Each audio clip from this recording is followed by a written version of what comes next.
সকালের খাওয়াটা মোটামুটি সেরে বাচ্চারা একটু মাকে প্রণাম ঠুকে নিল। তারপরে এই দুটি বিল্ডিং এর মাঝখানে এই লেনটিতে ঢুকে গিয়ে আমরা একটা বাড়ি খুঁজলাম, যেটা আমাদেরকে পারমিশন দিল সেখানকার লোকেরা যে বাচ্চাদেরকে গ্রুমিং করানো যেতে পারে এখানে।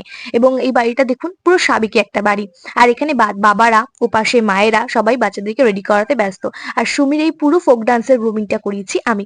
তারপর সুমি একটুখানি ডান্স করে নিল, একটু প্র্যাকটিস, এবং ওর বন্ধুরাও দেখতে পাচ্ছেন যে প্র্যাকটিস করছে। আর তারপর সে একটু ফটো সেশন করে নিল। আর এখানে নানান রকমের নাচের অডিশন হচ্ছিল। আর এই গ্রুমিংটা আমার অসাধারণ লেগেছে। এই বিল্ডিং এ সুমিদের অডিশন হচ্ছিল, সেই ভবনটার নাম হটকেশ্বর ভবন। সেখানে ছিল অনেক গার্জিয়ান, তার সঙ্গে পারফর্মাররা, তার সঙ্গে ছিলাম আমি। যেহেতু আমার টিউশন ছিল, সেজন্য আমি সেখান থেকে রুটি আর চানা মশলা খেয়ে স্টেশনের উদ্দেশ্যে বেরোলাম, এবং বাসে চেপে সেখান থেকে নেমে সবার সঙ্গে যাচ্ছি।